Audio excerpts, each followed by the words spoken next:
को जम्मू कश्मीर से धारा 370 के निरस्तीकरण की छठी वर्षगांठ है। 5 अगस्त 2019 को यानी बिल्कुल इससे 6 साल पूर्व जो है जम्मू कश्मीर से धारा 370 का निरस्तीकरण किया गया, जिसको तमाम लोगों ने, खास करके जम्मू की पार्टियों ने, हम लोगों ने भी जो है आगे बढ़कर उसका समर्थन भी किया।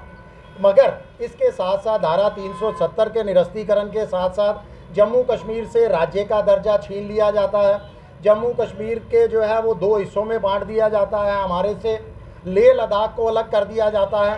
हमने वो भी सहा। हमें कहा गया था कि बहुत जल्द जो है आपको राज्य का दर्जा लौटा दिया जाएगा। और इसके साथ साथ हमारे साथ जो वादे किए गए थे, जो सबज बाग हमें दिखाए गए थे कि जम्मू कश्मीर में अमन बहाली होगी, आतंकवाद का पूर्ण रूप से सफाया कर दिया जाएगा, जम्मू कश्मीर में बड़े बड़े निवेश आएंगे। हमें सबज बाग दिखाया गया था कि जम्मू कश्मीर में का जो यूथ है उसको रोज़गार के लिए बाहरी राज्यों में नहीं जाना पड़ेगा, नहीं भटकना पड़ेगा, और साथ साथ समग्र विकास का जो है वो वादा किया गया था।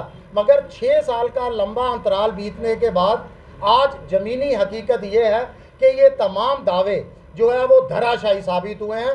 तमाम दावों की जो है पूरी तरह से हवा निकल चुकी है, टाइम फिश साबित हुए हैं। अगर आतंकवाद के ऊपर बात करें तो जो मात्र कश्मीर के अंदर सिमट चुका था आतंकवाद, आज जम्मू संभाग में भी अपने पांव पसार चुका है। 2024 में जम्मू संभाग के 10 जिलों में से 8 जिलों में आतंकवादी घटनाएं होती हैं। अगर 2025 का आंकड़ा देखें तो पहलगाम के अभी जख्म हमें भूले नहीं हैं, अभी वो हरे हैं।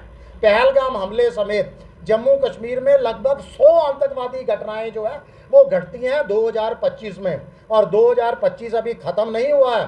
2025 के सिर्फ 7 महीने और 4 दिन हुए हैं। यानी जितने हमारे साथ वादे किए गए थे वो तमाम वादे जो है पूरी तरह से खोखले साबित हुए हैं।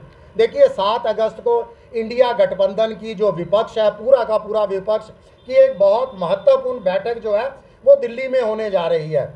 हमारी ये मांग है और हमने निवेदन भी किया है अपने पार्टी के पक्ष प्रमुख माननीय उद्धव बाला साहब ठाकरे के माध्यम से। उनको एक जो है रिक्वेस्ट लेटर भेजी गई है जम्मू कश्मीर इकाई की तरफ से, जम्मू कश्मीर की जनता की आवाज़ बनकर, कि जम्मू कश्मीर की जनता चाहती है कि इंडिया गठबंधन के प्लेटफार्म से अब ये एनडीए सरकार पर दबाव बनाया जाए। देखिए, केंद्र कांग्रेस के जो नेता है, वरिष्ठ नेता है राहुल गांधी भी पहले आवाज़ बुलंद कर चुके हैं। शिवसेना के तमाम हाई कमांड के नेता लगातार जो है आवाज़ उठा रहे हैं जम्मू कश्मीर को राज्य का दर्जा जो है वो लौटाया जाए। तो हमारी मांग है कि वहाँ से जो है इंडिया प्लेटफार्म से मोदी सरकार पर दबाव बनाया जाए। इसके साथ साथ हमारी मांग है कि जम्मू कश्मीर को नॉर्थ ईस्ट स्टेट्स की तर्ज पर धारा 371 के तहत हमें अपनी संस्कृति पहचान की सुरक्षा, हमारे यहाँ भूमि, नौकरियाँ, शिक्षा संस्थाओं के अंदर पहला हक जो भूपुत्रों को लेकर जो है वो विशेषाधिकार भी हमारा बहाल किया जाए। सर, जब 370 को हटाया गया था, शिवसेना जो है वो उस वक्त इस्तेमाल करती थी इस सब को हटाए जाने को लेकर, लेकिन आज हम वजह जान सकते हैं कि आप क्यों जो है वो अब उस फैसले के जो है वो अपोजिट अपना जो। देखिए, 370 हटने का आज भी हम समर्थन करते हैं। हमारी पार्टी के संस्थापक वंदनीय बाला साहब ठाकरे जी का सपना हुआ करता था कि देश के अंदर एक संविधान, एक निशान होना चाहिए, और 370 इस सपने में बहुत बड़ा रोड़ा था। 370 का हम कतई समर्थन नहीं कर रहे। हमारा है जो हमारे साथ वादे किए गए थे, जो हमें राज्य का दर्जा हमारे से छीन लिया गया, जो जम्मू कश्मीर को 2 केंद्र शासित प्रदेश बना दिए गए, जो हमारे से लोकतांत्रिक अधिकार हमारे छीन लिए। आज जम्मू कश्मीर में निर्वाचित सरकार है मगर उस सरकार के पास अधिकार नहीं है।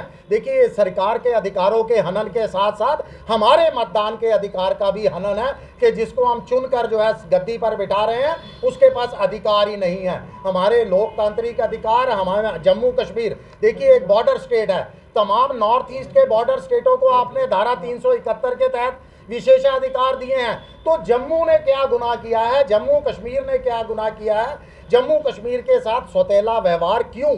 हमारे अधिकारों की बहाली चाहिए। क्या हम मान लें सर कि आपने जो है वो 370 का एज अ ब्लैक डे जो है वो